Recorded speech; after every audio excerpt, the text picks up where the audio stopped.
Hello, everyone. This is Coach Tim Campsall, and I'm excited to chat with a fellow business owner. Something unique about my guest is her degree is in interior design, but her skills and experience are more like an architect.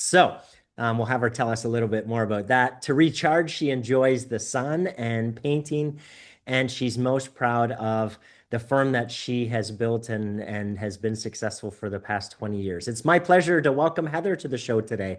Hi, Heather. Hello, thank you, Tim, for having me on the show. Well, I am super excited to hear your story today. Let's start by having you introduce yourself. Tell us a little bit of your personal story and how your business came about. Okay, yes, sure. So I chose to go into interior design. That really evolved from being involved in lots of art classes throughout my school years, my K through 12 years. And, I really wanted to use art, but then I was worried about being a starving artist. So, I entertained several different majors. I even considered pharmacy at one point. I was pretty good in math and science as well. And in the end, chose to go the interior design route because interior design and architecture seemed to be something that could use both math and science a little bit and also have some artistic skill and be a career. So that's where I ended up. I went to Purdue University, graduated from there. And then my first real job out of college was for an architecture firm. And really, those folks just let me do about anything I wanted to do. So I've always worked really underneath architects, and so I've learned a lot of my skills from them. Working at that firm, I met Tim Cover, and after working there about 6 or 7 years, Tim and I decided that we would be better off, a little bit more able to develop a really integrated architecture and interior design firm where, the interiors could speak to the exterior and vice versa. Yeah. And so we stepped out on our own and we started Studio 3 Design. Um, Through that, we had Studio 3 for about 23 years. We brought on a minority partner a few years ago and continued to grow the business. We grew pretty slow throughout those years, and we got up to a staff of 10. What we just very recently did, though, that you and I had talked about, is that we actually merged our firm with a larger firm based out of Chicago. So we've kind of transitioned, kind of come full circle, but we're still working on growing our Indianapolis office here. We're going to go from 10 to hopefully closer to that 15 to 20, with a little bit of that help from headquarters on marketing and business development. So Fantastic. that's a quick story about our firm and how we got to where we are today. Love it. Thank you so much for the background. So starting a business requires a bit of a leap of faith. So tell us what gave you the confidence that you could be a business owner? Oh, that's a great question. So really, I had been managing a lot of interior projects prior to, and then working with Tim. He was always very supportive of all the things that I did, and Tim's background is architecture. So we had some really good client rapport, and we just really felt that we had what it took, and without having some of the encumbrances of an already established business Hmm. and bosses that we might be able to step out and do some of those things, a little bit more our way. Yeah. Um, Doing that, we stepped out, and had zero clients. It took us probably about 3 months to really start rolling. Yeah.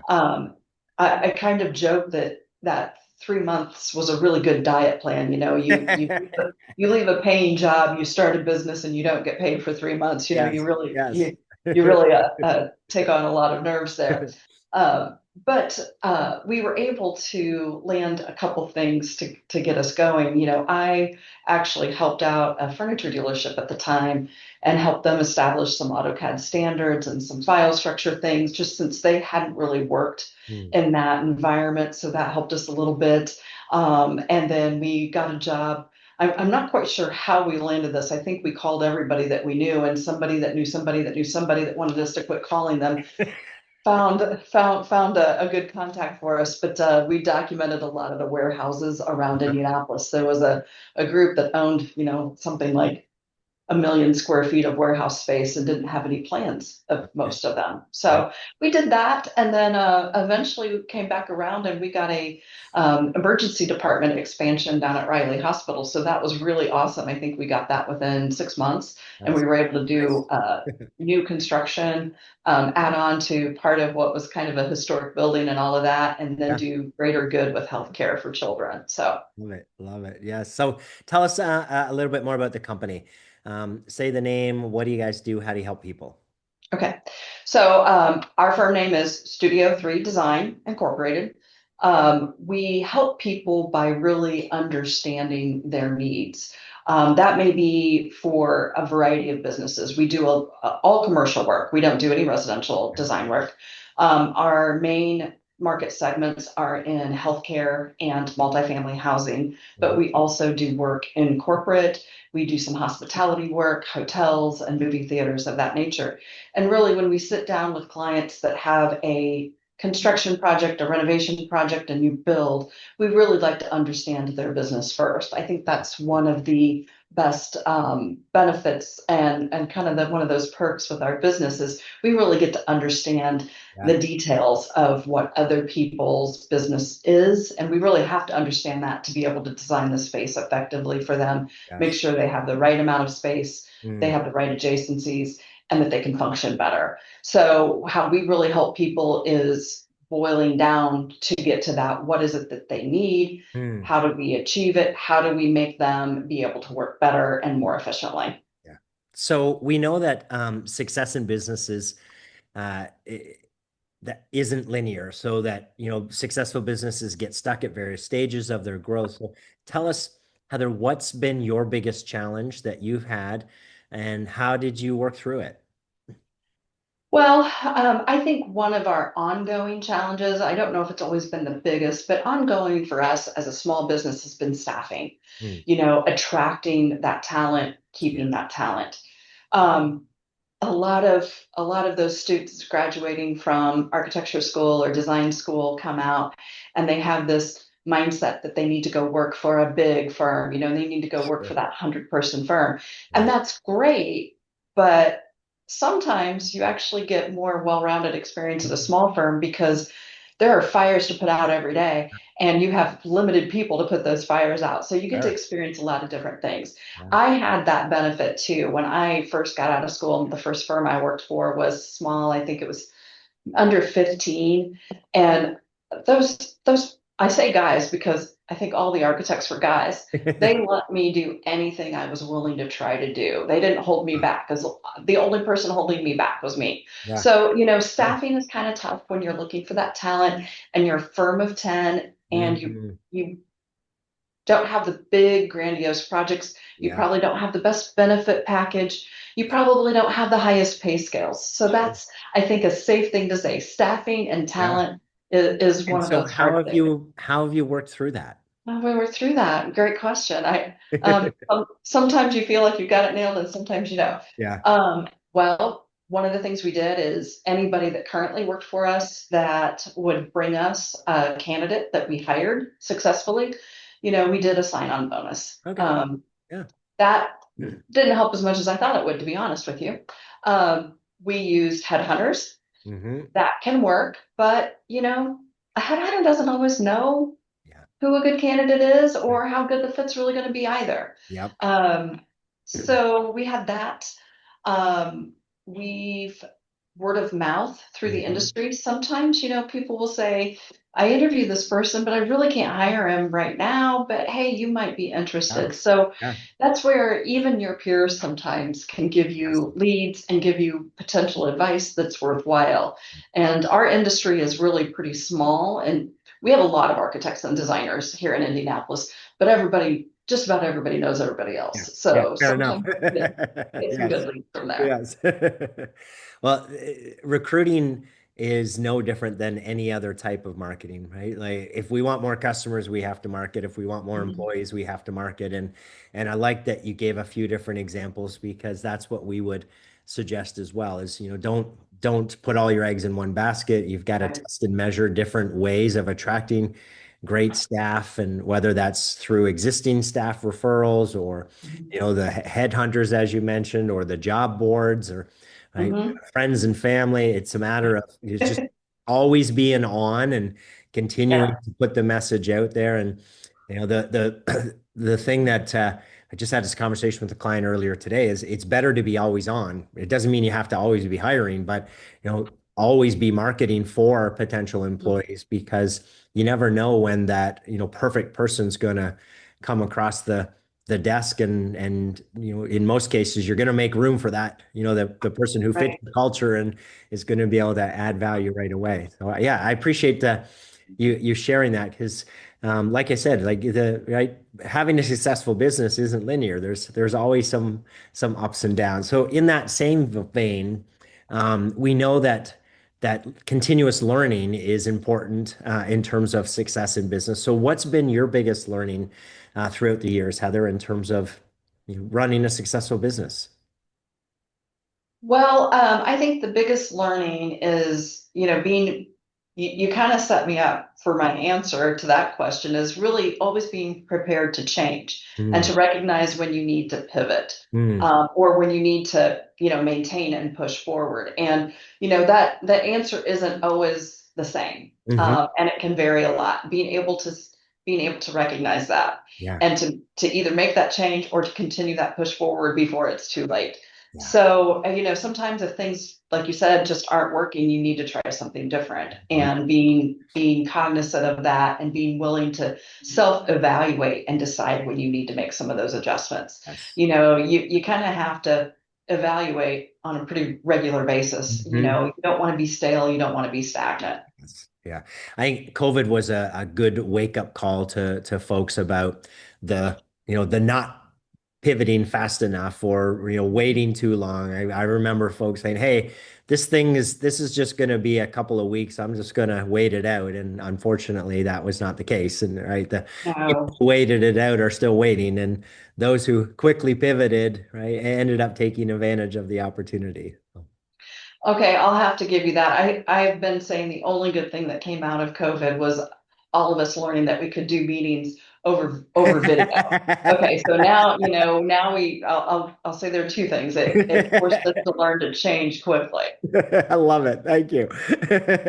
Mindset is also critical to success. So, what's been one of your biggest mindset shifts or a change that you had to work through with respect to running a successful business?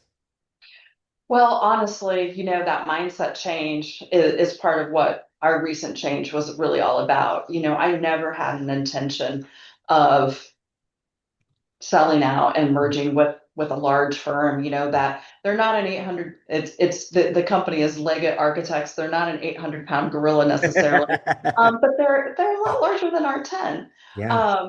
And so, really I was approached. I told them I wasn't even interested in hearing about anything at Yeah. first. Yeah. And they continued to follow up. Not too pesty, but like once a month. And I finally gave in and said, okay, we can do one phone call. And it was just something about the conversation and the people I was talking to that I thought, Interesting. maybe this is something we should be interested in. And since I had two other partners, I was the majority owner, but I had two partners. I didn't want to do anything that they weren't fully interested in doing because that could cause the wheels to go off. Sure. Um, so we sat down, we talked about it, and they were interested. And, then we spent the better part of 9 months to a year going through the process, Yeah. which I can honestly say I don't know that I'd want to do again. Uh, but it's been a good outcome so far. And so just make that mindset that we could do something. We could still be our own culture here in Indianapolis. They didn't have any other Indianapolis firms, Yeah. but now we have some background support, some of that support where we don't have to do it all anymore, even within our own office Yeah. or within our own consultants. So now we have a marketing business development department. Now we have an HR department. So we have some resources there that Yeah. that we didn't have before. Yeah. I love that that your perspective was, well, Yeah, okay, I'll consider it, but it's got to fit this criteria, and the three of us need to be on the same page, and right, and it sounds like there was no rush to make a decision one way or the other. It was, hey, once you were got over the initial, yeah, I'm willing to learn a little bit more. It's, take your time to make sure it was the right fit. Yeah, I think we've been fortunate. We have calls weekly now with the leadership of the firm, and so we're really the integration process is great. They're not forcing anything too quickly or too slowly, and they're very open. You know what's working, what's not working, and we've some of our team members have even said, "Hey, we do things this way. Are are you interested?" And some their leadership is like, wow, that's a really great idea. So Hmm. it's been very symbiotic in Oh, that good. we're able to share some of the things that we've done well, and it's a good process, and they're doing the same thing with us. So Yeah, it's working out, like I said, well so far. Um, and we're going to continue to go down that path. wonderful. So, Heather, as you think about the next year, what's your biggest priority that you still need to sort out? Well, we we grew probably within 4 or 5 years to 8 people. When we originally started Studio 3, we never really got much beyond 12 Hmm. at most.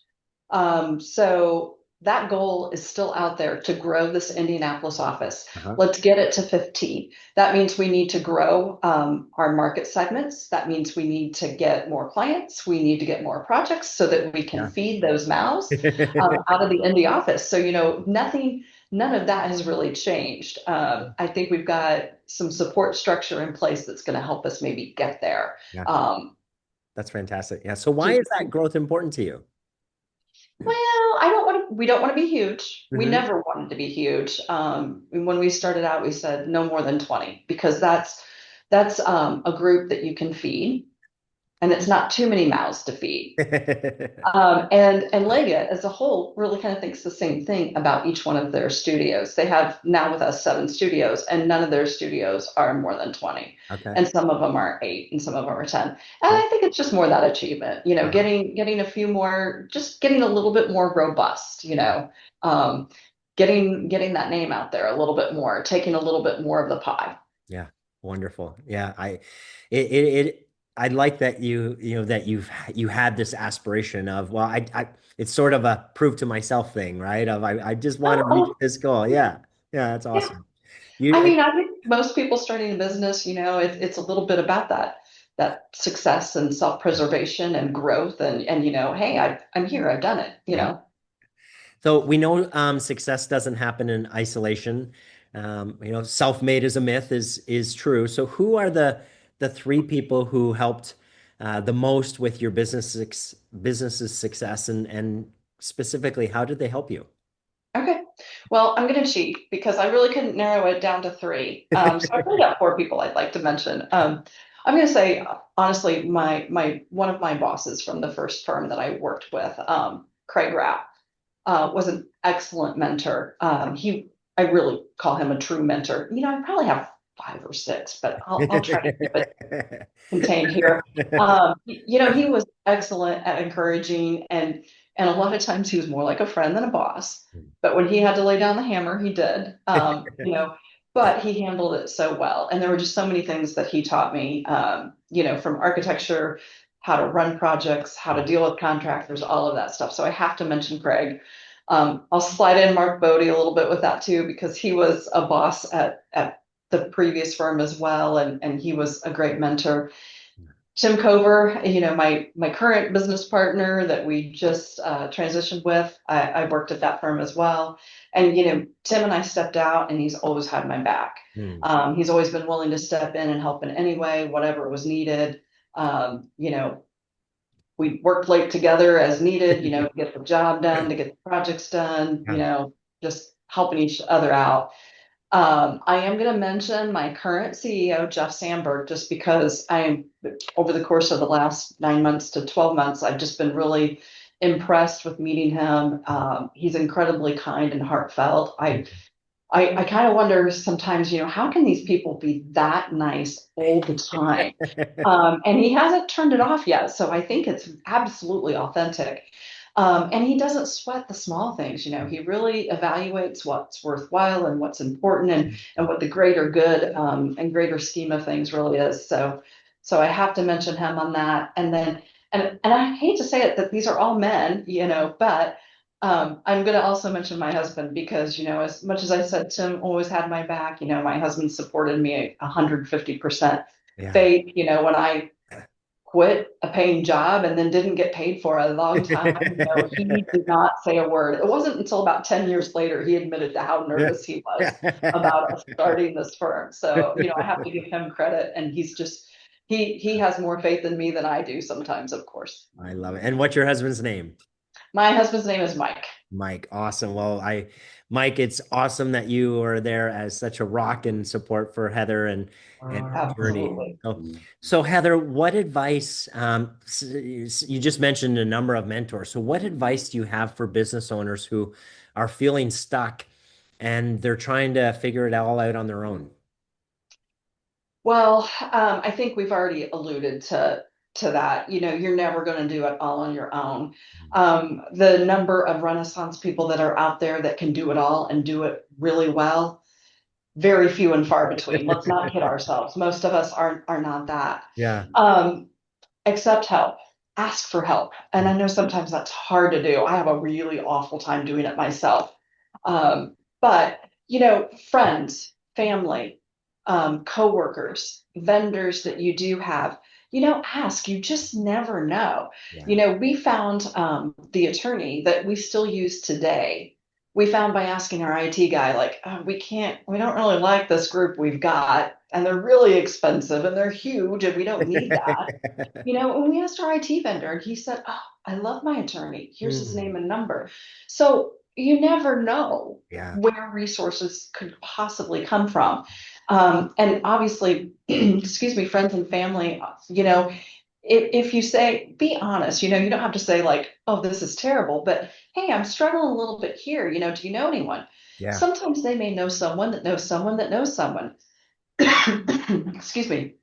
So using those resources can really help you out. You don't have to do HR internally. You don't have to do payroll internally. You can hire companies that will do that for you.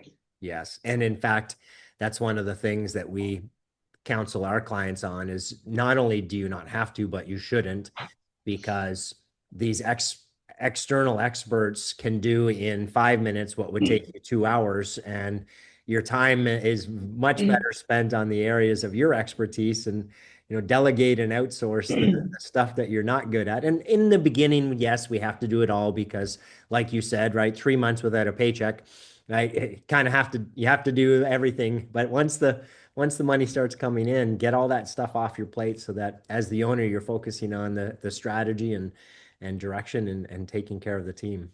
Absolutely. It took us about 7 or 8 years before we hired that payroll company to do payroll and to pay the state taxes Yeah. and manage, all of that. And boy, at first it was like, oh, I don't want to pay. Well, it's not really that much money when you look at your time instead.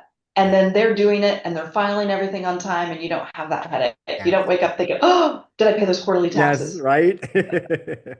And that time thing, it's such an interesting dilemma that folks have as well, because obviously there's only 24 hours in a day, so we can't get more time.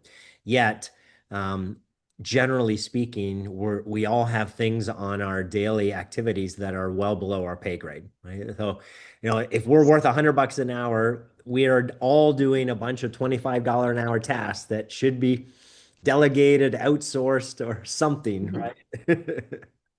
I would like to think that from our industry that we think about that a little bit better. Just I say we're about not exactly like attorneys where we bill for Yeah. every 15 minutes. In theory we should, but we have a lot of fixed fee jobs. But I will confess, I am probably one of the worst ones at deciding to give that $25 hour pass to someone else. That's one of my struggles. I should have probably put that on the list too. There we go. Perfect. So, Heather, it sounds like you've been blessed with some incredible people who have helped you along the way. If they were all here today, what would you want to say to them? Well, oh gosh, and I need to throw our current staff in there too because they're gems to work with.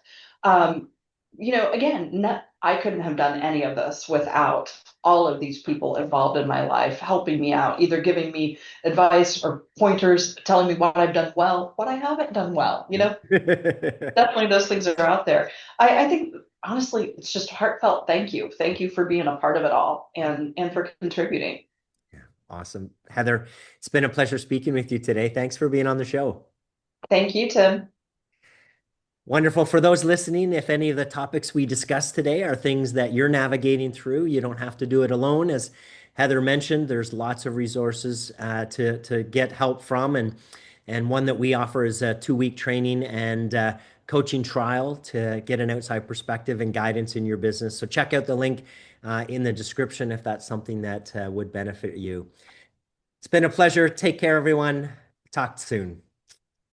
Thanks for listening to the Self-Made is a Myth show. Please help spread this movement by liking and subscribing to our show and following us on Facebook and LinkedIn. To join our movement, go to bemadtogether.com. Okay, folks, that's a wrap. Please pay it forward and be sure to tune in next time to the Self-Made is a Myth podcast.